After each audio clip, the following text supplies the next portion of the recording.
Good evening. We call to order the regular meeting of the West Valley City Council. We note that we have a full council present. All members are accounted for. We will begin the evening by having an opening ceremony. Councilmember Steve Buhler will provide that tonight. Thank you, Mayor. I'd like to invite everybody to stand and repeat the Pledge of Allegiance.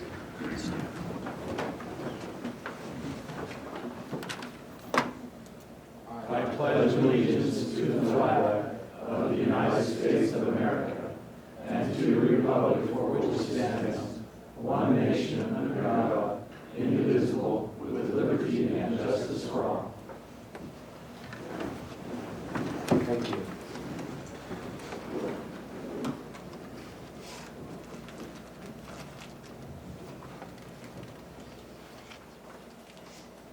We did note that we have a scout here tonight, and I think he's been briefed on coming up and giving us some information. No personal information, but did you get that? Okay, they talked to you. Right, so come on up. Troop and what you're working on and what part of the city. I'm part of Troop 844. I'm working on my citizenship in the community merit badge, and I go to Hunter High School. Great. Getting close to your Eagle project and becoming a Eagle Scout? Yes. Great. Good luck to you. Thank you. Hope you do it before the end of the year. Although, because a lot of the troops are changing. Yes. So, thank you very much. Any others? Then we go to our minutes, and as you remember last week, we had the wrong set of minutes attached to. They were done, they were correct, they just hadn't been attached properly. So we have the minutes of October 1st and October 8th. Motion on the minutes. I move for approval of those two sets of minutes. Second. Properly before us. Any discussion? Seeing none, all in favor of approving those two sets of minutes, please say aye. Aye. Those opposed say no. It passes unanimously. The minutes are approved. Next, we go to our public comment period. We mentioned that on our agenda, we have a separate public hearing for application S6 2019, the one at 3600 South, 5600 West. So if you're here to speak to that one, you can wait and we'll give you an opportunity to speak on that. This particular one is open for anything, and we have two people who signed up. And with that, Darrell Curtis. I'll wait until the next one. Okay. For the public hearing. Then Laura Thackeray.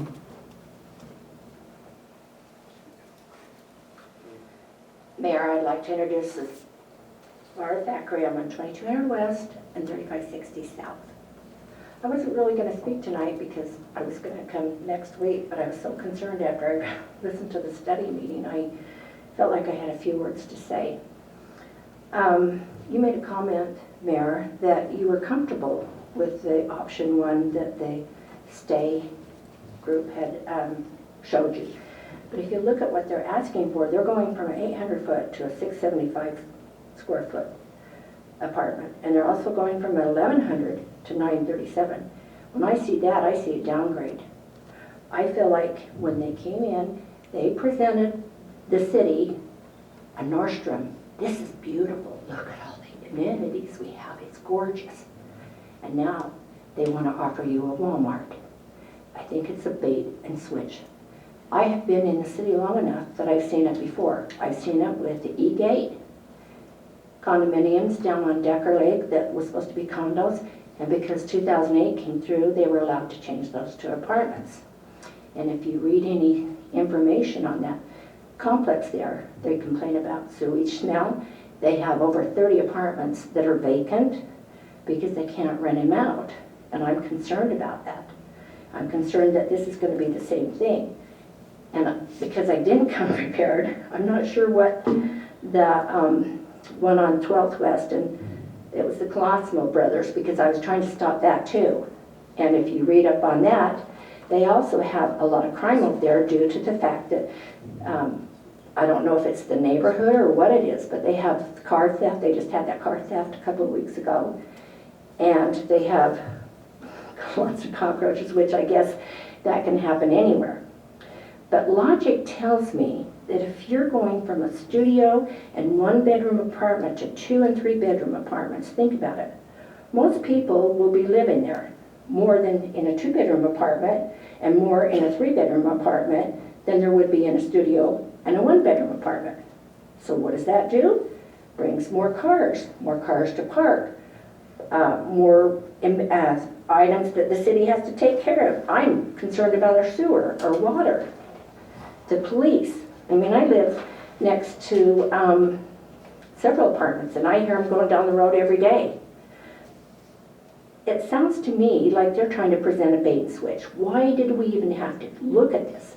They presented it, they said, hey, we want to go from commercial to very high density, and now they're trying to change their mind on you.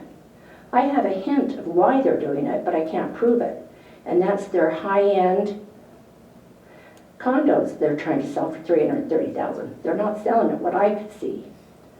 Anyway, that was the comment I wanted to make. I just want you to look how many more people that's going to bring. And I think with people having townhomes, they're more likely to take care of it. And if you want to compare it to a store's traffic goes in and out throughout the day. But an apartment, like the call center and people leaving for work, it's all at once. I can't even get on my driveway right now between 7:30 and 8, and then at 3:30 and 4. And they are literally racing. And we have a school zone right there. So more, more larger apartments, more people. I just want you to think about it. Next, I'll have my husband present his theory on this. Thanks for your time. Okay, thank you. And by the way, you are welcome to come back next week and speak I'm going again. to. Yeah. I'm going to fill this room, I hope. Very good. Then that takes care of that. Was there anyone else here to make public comment? Seeing none, we'll close the public comment period. To our city manager, any comments? No, sir. I'm good, thank you. Council members, any comments? If I don't look several times, I usually miss someone, so okay. Next then on our agenda, we will deal with application S-6-2019 filed by Kevin Newman, requesting final plat approval for the Bailey Acres subdivision located at 3600 South, 5600 West. This particular subdivision, piece of property, there are currently 2 homes on the property, and their proposal is to change that to 6 separate pieces of property, and new homes will be constructed on 4 of those. If I have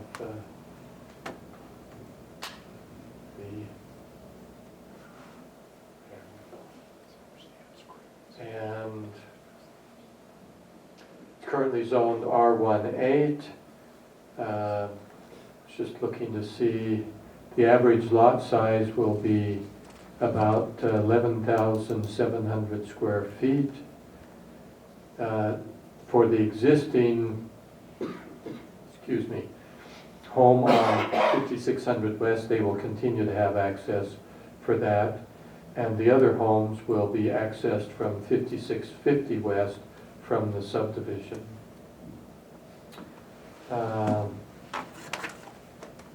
And then the developer will be required to install a 6-foot solid masonry wall along 5600 West. And so there's also some other work that needs to be done there in conjunction with that for some empty space there where they'll put sand-colored concrete so there isn't weeds that grow up there. That is the issue before us. In conjunction with this, we will consider Ordinance 19-42 for the proposed change. That is the issue before us. Now I will open it to public comment. Is there anyone here who would speak to this? Yes, please come forward, Mr. Curtis. Thank you, Mayor. Just a concern, that's a lot, they have it parceled out for 6 lots there, I believe, and they're developing 4 right now. The concern is just really a high density in such a small area. I drive by there all the time. I know people in the area, and the concern is just the tight quarters and also just the small footprint for a house. Sometimes in the neighborhood, we feel like if it's an acre, then we can fit 10 houses on an acre and everyone would be happy. So we just like to make sure that the other lots, if they're going to be developed, that's considered, and just larger lots for the people that want to live here. Thank you. Okay, anyone else to speak to this issue? Looks like that's the only comment. With that, then, we'll close the public comment and bring it back to the council. I have a comment and then I'm going to have a question for staff. The subdivisions, when someone applies for a subdivision, if they check all the boxes and comply with the ordinance, we don't really have any authority to deny the application. And we decided as a city council some time ago that we still wanted to see the applications and take the formal action of approving them so that we would be informed of subdivisions being created and what was going on in the city. Otherwise, it would be handled at a staff level at the counter and we wouldn't know that a new subdivision's coming in. And I believe that I asked the question last week that this was a subdivision without any zone change, anything else that we would actually have to act on. And so my question is this is a subdivision that we have no right to reject, is that right? I believe that is true. I'd like to ask Mr. Pastrick just to explain to you what the slight difference is between this and what a normal final plat approval is. That'd be okay. Right, so to answer the question for a subdivision, this is an application that checks all the boxes.